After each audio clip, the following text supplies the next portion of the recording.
Hi there, and welcome to For Dragonflies and Me. This is Jean Roman, and I welcome you for another episode of Gardening 101. So, if you have been following me, you know that in February and all through the month of March, and now into April, I am talking about gardening and greenhouses and local food and shopping at farmers markets. Those are where my passions lie. So, if this is your first time here to For Dragonflies and Me, welcome. Again, I'm Jean Roman. I'm your host, and I have a blog at fordragonfliesandme.com. This is my YouTube video. I also have a podcast where I interview lots of incredible entrepreneurs in experts in fields of gardening, cooking, businesses, business resources, entrepreneurship. So there's lots of great content. But if you find value in this video, I hope you will smash that subscribe button and smash that like button. And so, without further ado, I am going to share my screen. Generally, what I do with my gardening videos is I create beautiful PowerPoints and then I kind of go through them and I talk about what we're talking about. So, today, my topic is on what you can plant in zones 4 and 5 in the month of April. So, let me start sharing my screen.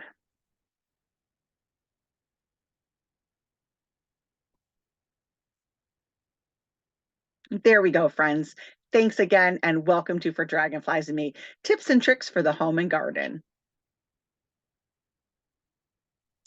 Welcome. Today's topic is Gardening 101, top 10 hardy vegetables to plant in zones 4 and 5 in April, plus several bonus tips. I'm going to be talking about companion planting briefly. I'm going to be giving you some suggestions on how to incorporate these vegetables and different ways you can plant them. So that was me in my raised bed garden at my past house.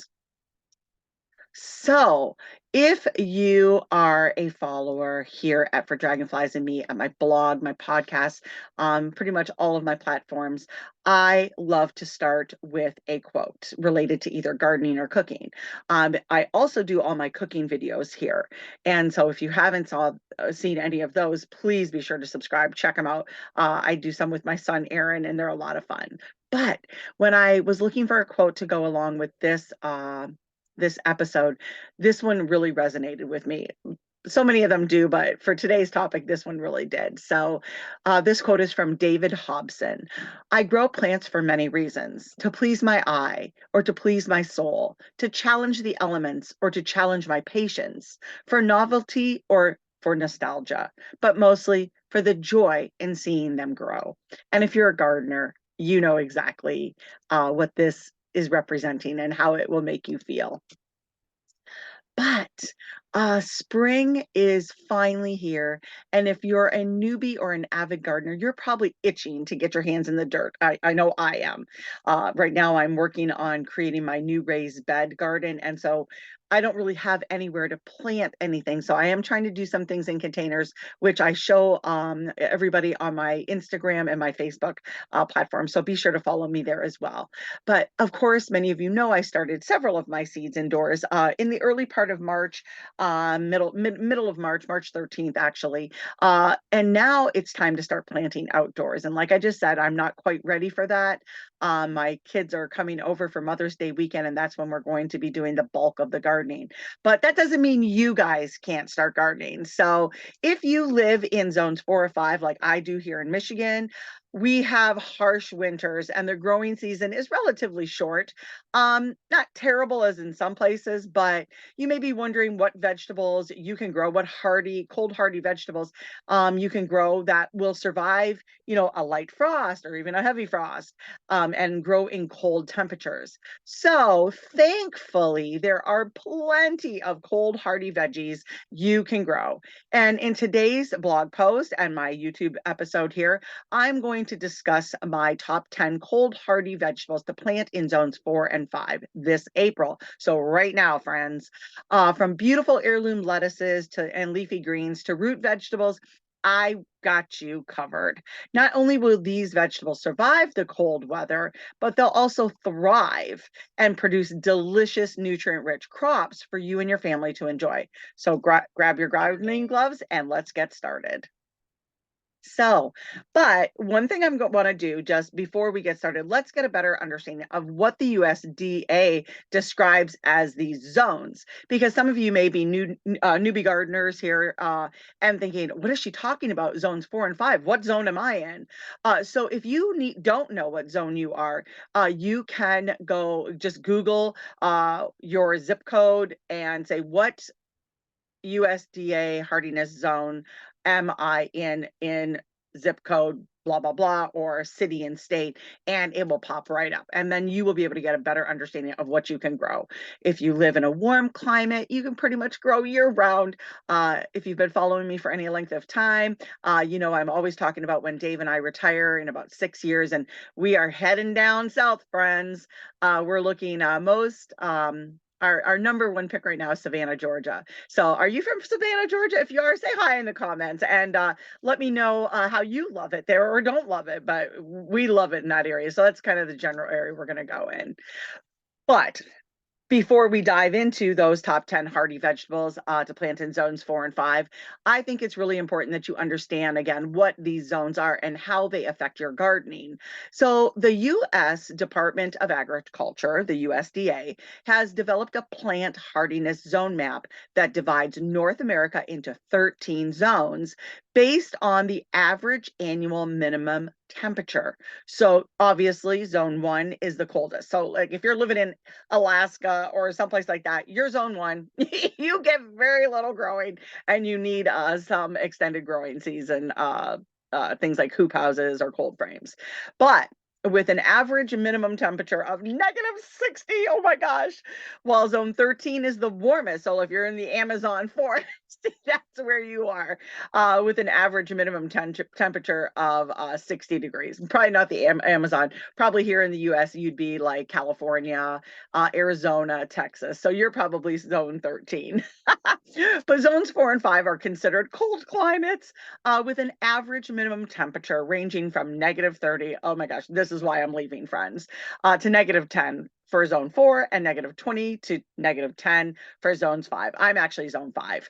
This means that growing seasons for these zones is relatively short, typically lasting from late April to early October. However, with the right selection of cold hardy vegetables and proper gardening techniques, you can still enjoy a bountiful harvest. And we can utilize season extending techniques like hoop houses, cold frames, and whatnot, things like that. We can, extend our growing season here in Michigan. And I'm going to touch on this topic towards the end of the month. So keep posted for that at my blog.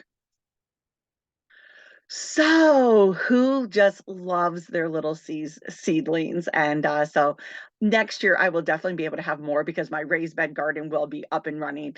This year, again, I've started all my seeds that needed to get started. So my tomatoes, my peppers, my eggplants, and some basil. I'm actually going to plant today.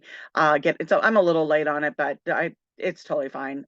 I was planning on just buying plants, but then I do have my favorite basil, which is Monmouth, and it just gets a huge leaf. And I bought those seeds and I thought, I'm going to start them. Even if I get them a little bit later and they're smaller when I'm transplanting them, they're still going to do fine. But now let's dive into the 10 hardy vegetables to plant in April, friends.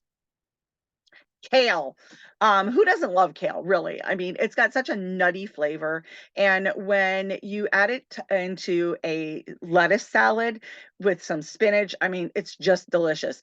Kale is really nutty flavored, in my opinion. There are a couple different varieties. There's dinosaur, which I'm going to have a picture later in this video, and but this is red Russian kale, and so it is an heirloom. It is a great variety to grow. It is hardy, and you will get an abundance of it. And you can plant this in the spring and then in the fall again. So I will be going into another blog, YouTube video that was going to be touching on what to plant in your fall garden. So if you're not subscribed at my blog and here and even my podcast, be sure to follow me there, as well as my Facebook and Instagram. I do different stuff at each one of my platforms. So great content that you will not be disappointed.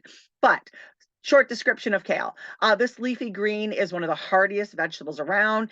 and it is able to withstand temperatures as low as 5 degrees. So it's going to get frosted and it will actually make it stronger and even a little more sweet.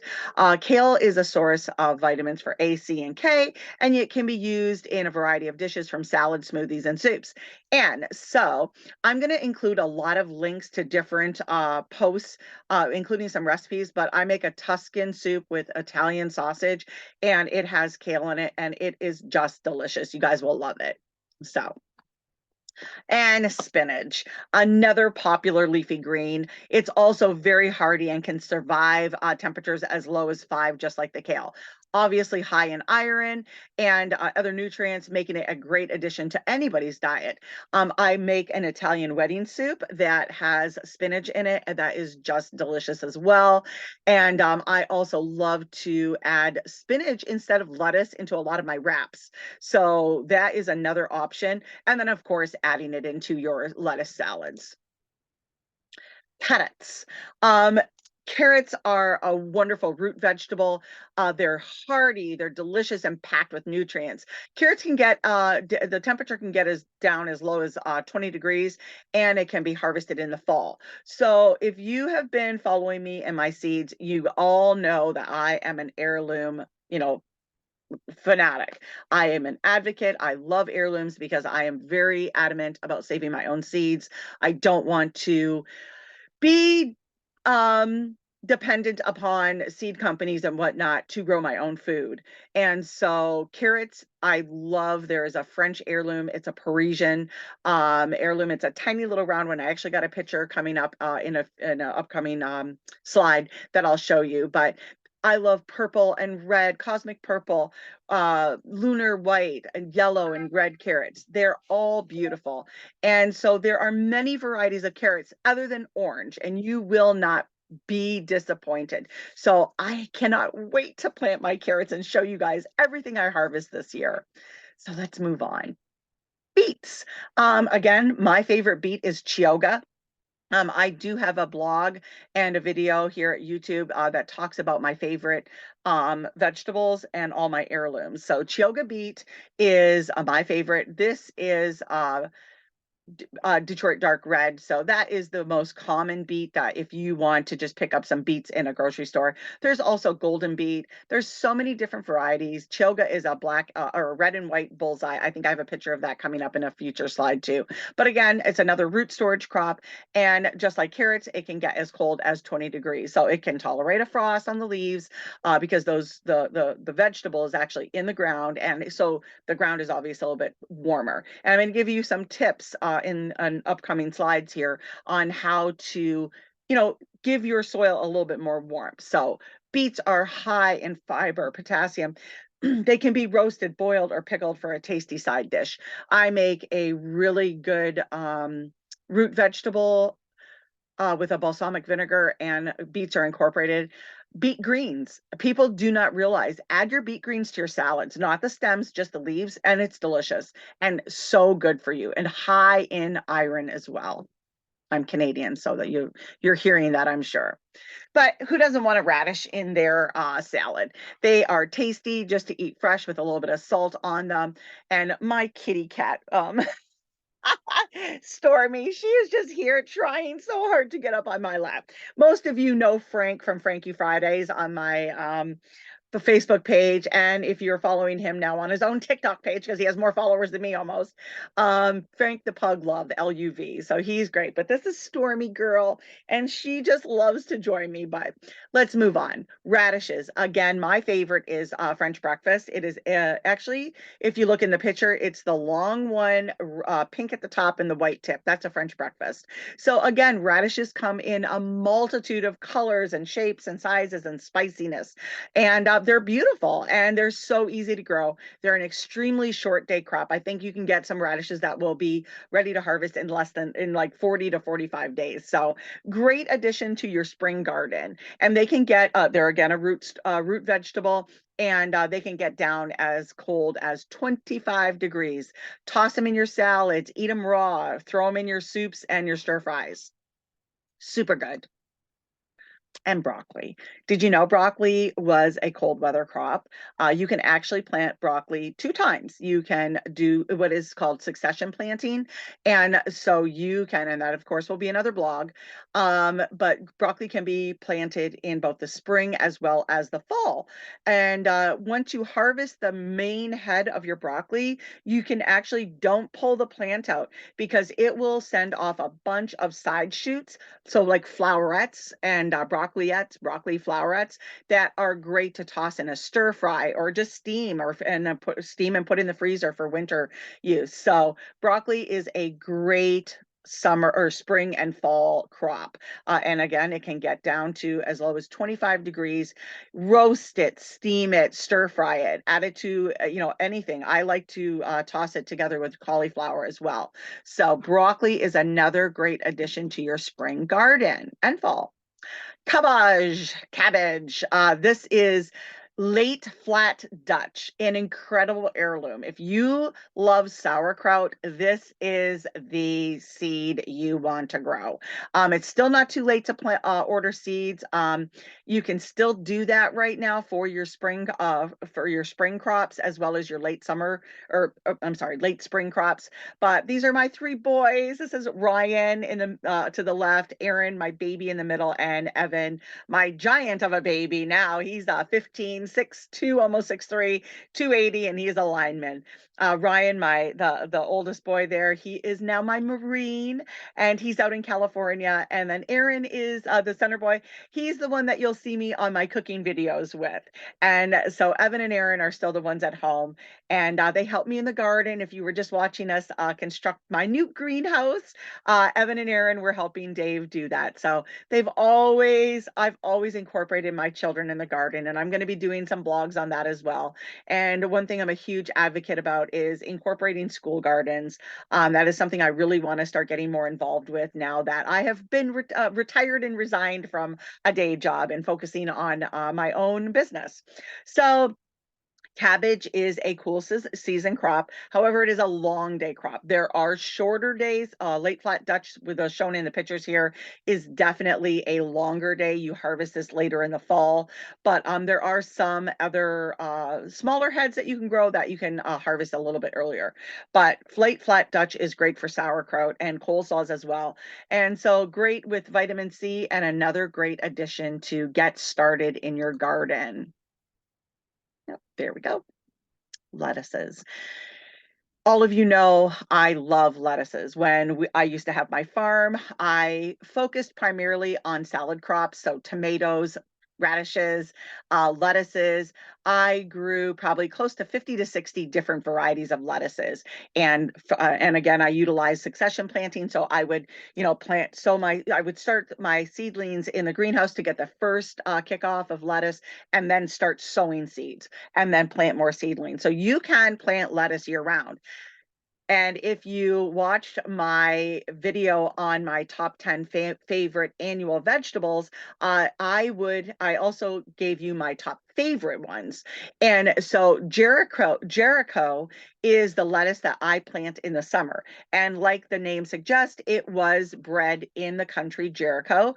And that is why it is a heat tolerant. It will not bolt. It will not create that white milky residue that when you cut your lettuce, it causes bitterness. So if you didn't know, when you start harvesting your lettuce and the temperatures start getting too hot, your lettuce will turn bitter. And when you harvest it, you'll see this white, milky fluid coming up out of the stems where you cut it. That is when you really don't want to harvest lettuce because it gets too bitter. I mean, you can, I'm not saying don't, but it's not the prime time for harvesting your lettuces. So again, spring and fall planting, and for summer planting, I recommend Jericho. So lettuce can tolerate a light frost, as many of the vegetables that I've been talking about can. You can grow, lettuce can get down as low as 20 degrees, and I cannot wait till next year. I want summer so bad, and Dave and I are going on our honeymoon in September down south, and I cannot wait for all of that, but I don't want to lose the summer either. So I'm always wishing for the future, but I don't want to get any older. But lettuce is great. Obviously, you can make wraps with it. Obviously, add to sandwiches and your salads. So lettuce is one of my favorite crops to grow. Snow peas. So these should you could have planted snow peas beginning part of April, depending on if your soil was prepped. Raised beds, you definitely could have. So snow peas will actually get sweeter when they shell peas or like shell peas or snap peas. You grow in the spring. So they are definitely a cool season crop. You do not want to grow peas in the summer, but you can again get a second harvest if you plant them in the fall in like late August. You have to have a longer season to where and keep them protected into October, but you can get a small crop in the fall if you're hungry for them. And snow peas, shell peas can be added to stir fries, eaten raw, thrown in a salad, put on a veggie platter. They are so good.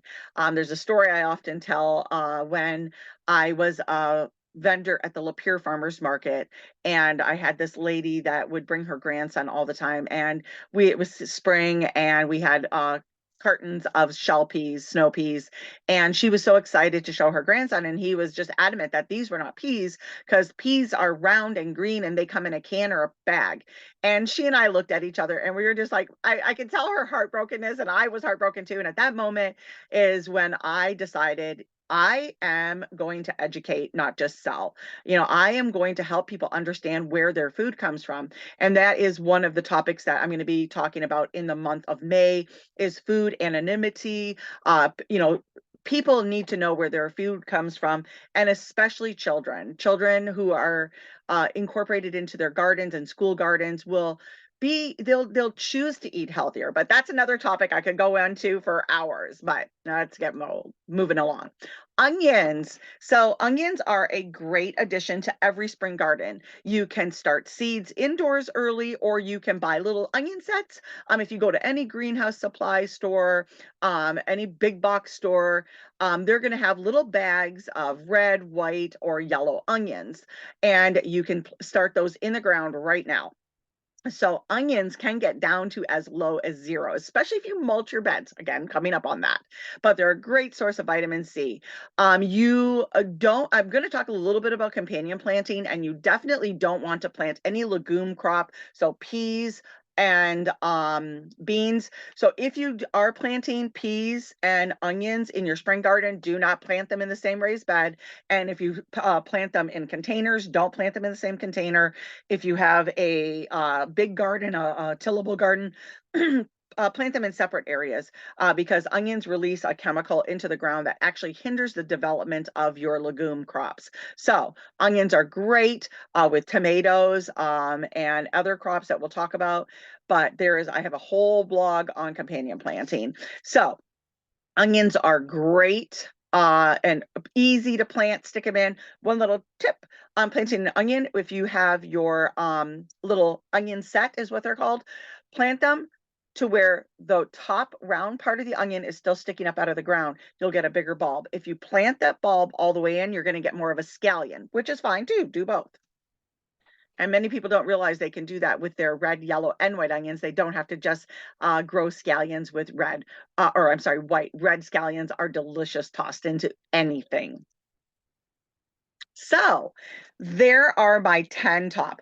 I could have also included chard. Swiss chard is another great cool weather crop, similar to kale and spinach. So I said there was going to be some bonus information in today's podcast, or I'm sorry, YouTube video and blog.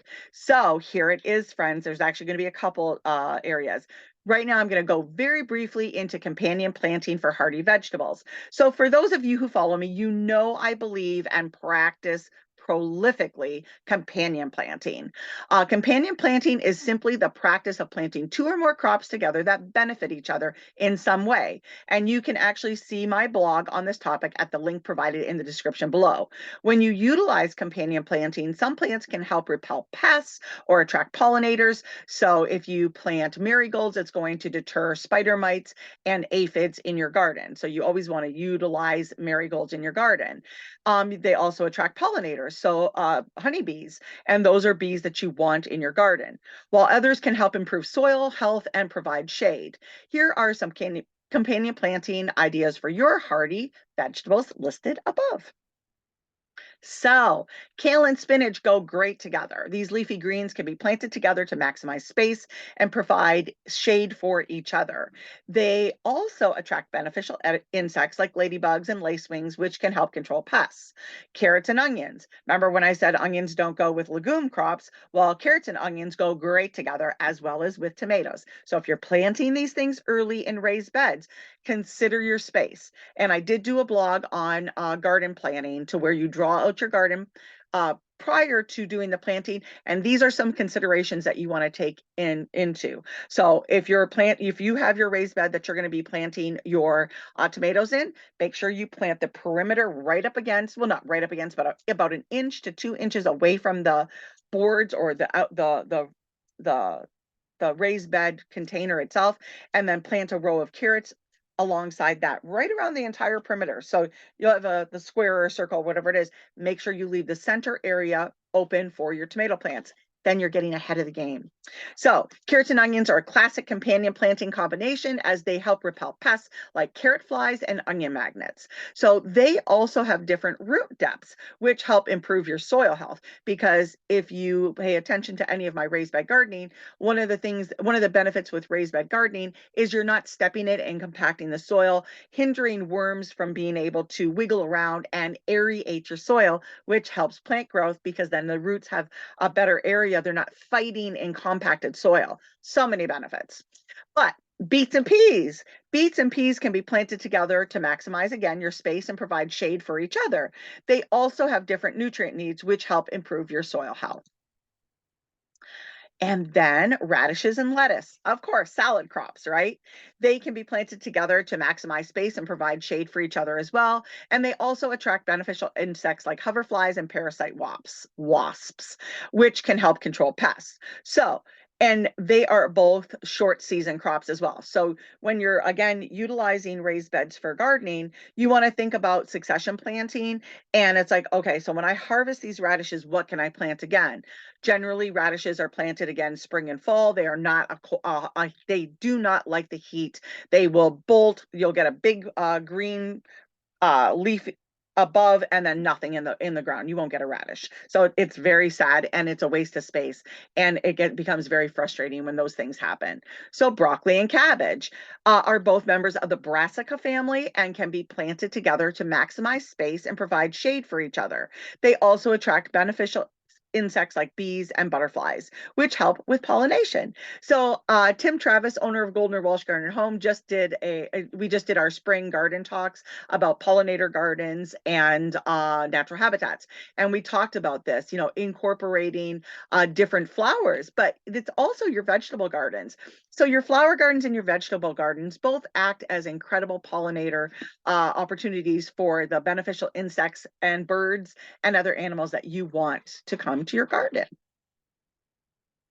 So, little bit on companion planting. That was a very brief. I always recommend a certain book by Louise Riot, Carrots Love Tomatoes. Should be your Bible to companion planting. But I said again, you're going to get some extra tips in this episode. So, garden design ideas for zone 4 and 5 gardens. So, when you're designing your garden, if you live in zones 4 or 5, you really need to consider some special requirements and take these things into consideration, such as choosing your plants, which need to be cold hardy. They need to be able to survive in the cold temperatures, and selecting those varieties that have a shorter growing season. So here are some garden design ideas for zone 4 and 5. And a couple of them are not going to surprise you. Raised beds, of course. So, and container gardening. And of course, I have several blogs that talk about this in depth. So raised beds, again, they help improve soil drainage and warm up the soil faster in the spring, allowing you to start planting earlier. They also make it easier to control weeds and pests. So when you think about it, when you have a regular tillable garden, you have to wait for that soil to warm up. It needs to be workable because you're going to till it. So if it's real wet, you can't get into it. And it really does hinder the time that you can get planting. But with raised beds, they thaw out faster. The soil warms faster. You can actually help it warm by putting a cover over it with black plastic or cardboard, and it really helps heat it up. So, again, just another benefit of raised bed gardening. That's my son, Evan, harvesting potatoes out of our garden. Oh, I just love my kids when we're all working together. But again, container gardening. Container gardening is a great option for small spaces or for gardeners who want more control over their soil and growing conditions. You can use containers to grow a variety of vegetables, from leafy greens to root vegetables to herbs. If you watched my video on container gardening, I showed you even like if you live in an apartment, you can purchase those planters. They're like long and rectangular, that you can rest on the railing, and you can grow one with just your herbs. You can grow one with lettuce crops, a head of lettuce, some spinach, some radishes, onions. um, you can utilize as many as you want, like the wash tubs that I have here in old buckets. I love to utilize those in the garden. I actually have those two in front of my new greenhouse, so if you saw that, those were them. So raised beds and containers, top two ways. And then vertical gardening. In the third picture there, that is actually a crib rail. And that was back on my farm, and it was in the barn. I was like, I can grow something up this. I like to utilize different elements in my gardens. And so if you can see there, that is actually my lemon cucumber growing up there next to some bee balm, and potatoes on the right. So again, companion planting, incorporating pollinating flowers. Bee balm is an incredible pollinator, and so that was actually my potager where that picture was taken. So that was a kitchen garden, French potager. And it's a great way to utilize space. So again, if you don't have a lot of space, you can vertical to grow. So you can create trellises and utilize other objects to help things grow, including even tomato cages. That's vertical growing. And then, of course, companion planting. As mentioned earlier, companion planting is a great way to maximize space and improve soil health in your garden. By planting crops together that benefit each other, you can create a more sustainable and productive garden. So, couple more tips. This is the bonus episode, friends. Tips for successful planting and growth. So, to ensure the success of your zone 4 and 5 garden, here are some tips to keep in mind that I just threw together that hopefully will benefit you. Of course, start seeds indoors. You can start a lot of these seeds indoors. I do not recommend, and I don't care what you can buy in any garden center, you should not start carrots, beets, radishes, or any other root vegetable. Root vegetables, think about the name. It's a root. So when you plant that seed, a little sprout comes up out of the ground so that it can get light and photosynthesize. And then it produces one taproot. And from there, there's also little roots. But that one taproot gets bigger and bigger and bigger. Root vegetable. If you if you've grown carrots and you get some that are all jagged or they're crooked or they're bent, it's because they bumped into a rock, they bumped into a hard piece of soil, a clay, or something that made that root go around it. And that is why it's bent. So another benefit to raised bed gardening, your soil is very loamy. You're not having rocks in it. You're not contending with those types of issues. So you definitely want to consider what things can be started indoors. So for your later garden, tomatoes, peppers, eggplants, and certain things do not, and like any type of squash or whatnot, you don't want to plant those in zone 5 and 4 until at least the end of May. Even if you've had a warm front, the soil needs to be warm enough and the night temperatures need to be warm enough. If you plant things too early, you actually stunt them from productive growth and you actually lose time. You're not gaining any time by thinking, oh, if I can get this in the ground 1 or 2 weeks early, then I'm ahead of the game. You're actually behind the game because you've stunted it with the cold night. So be patient, and believe me, I need to practice this myself. There are enough cold weather crops that you can grow without diving into the crops that really need certain temperatures to develop properly. So, things you can start indoors for early planting. You can start some your peas. They will transplant okay. I don't recommend that, but if you're desperate to, you can. The other things that you might want to start earlier are definitely your cauliflower, your broccoli, those lettuces, 100%, spinach, kale, all your leafy greens, you can definitely start inside. And if you start with onion seed, definitely. I recommend buying onion plants. Like I showed, those are actually mine. Those are my candy onions, and planting onion sets. The seeds, it's just, I don't know. I mean, you can if you want to, if you just want to plant them, but you're not really getting ahead of the game at all. Just wait for the sets or order plants. So you can also use row covers. Row covers, if you watch anything on YouTube or any videos on social media, they're all over the place. In a raised bed, you'll see like little mini hoops, and they utilize PVC piping, and they fold them over, and then they put this like light, like a cheesecloth almost. But if you Google row covers, it'll come right up, and you'll find them. And so you can do that, and there will be instructions on how to utilize them. I will be having an upcoming blog and a video on that as well, because I'm intending on using those in my garden this fall. So definitely an episode, and I'll show you mine and how I'm doing it in my garden. So that is definitely a season extender. Mulch your garden beds. So even if you are utilizing a garden like a tillable plot, I recommend mulching. Use your grass clippings, use old straw. If you decorate in the fall and you have straw bales, save those for your spring gardens and mulch them. Even leaves can be a mulch.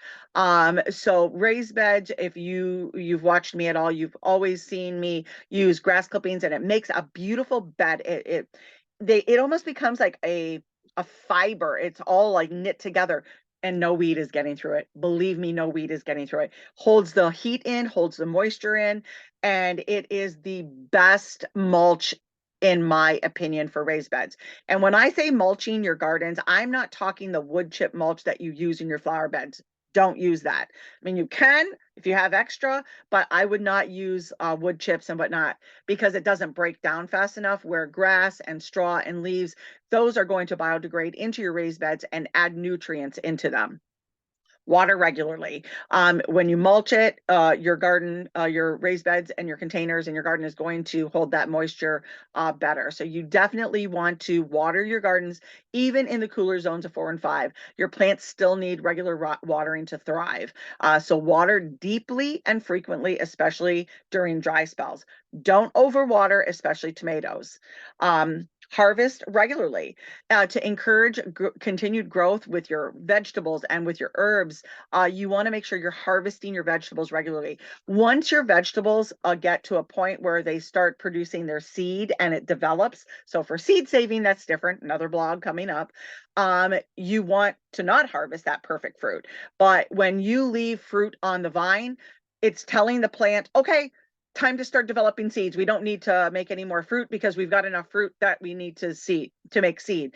Your plants want to develop, they want to reproduce, and that is in their DNA to create seeds. So harvesting regularly, not letting your plants go to seed is what is going to stimulate continued growth.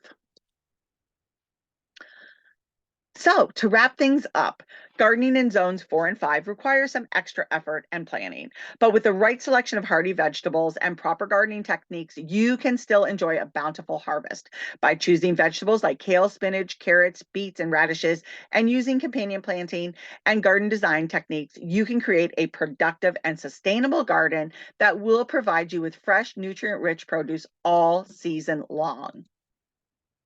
So friends, be sure to smash that subscribe button, smash that like button, and be sure to follow me on all my platforms for daily content, information, and just great stuff for you to learn from. Those were baby peas, by the way. So if you enjoyed this and you want to see more blogs and episodes, visit me at my blog at fordragonfliesandme.com, and be sure to subscribe so you don't miss a beat. But it's wrapped up now, friends, and I just want to say thank you so much for joining me today. And again, if you enjoyed this episode, be sure to smash the like button and the subscribe button. Visit me at my podcast, my blog, and of course, my social media platforms for additional daily inspiration for the home and garden. And like I always say, friends, until next time, be sure to eat fresh, shop local, and have a happy day. Thanks again, friends. And I look forward to seeing you. Be sure to leave me a comment. Let me know, was there a crop that I didn't include that you think I should have, and that it's a great cold season crop, and it's your favorite. Let me know where you live, especially if you're near Savannah. And I look forward to hearing your feedback. That's something I really look forward to. So, friends, have a great day. Happy gardening and happy spring. Take care and see you next time.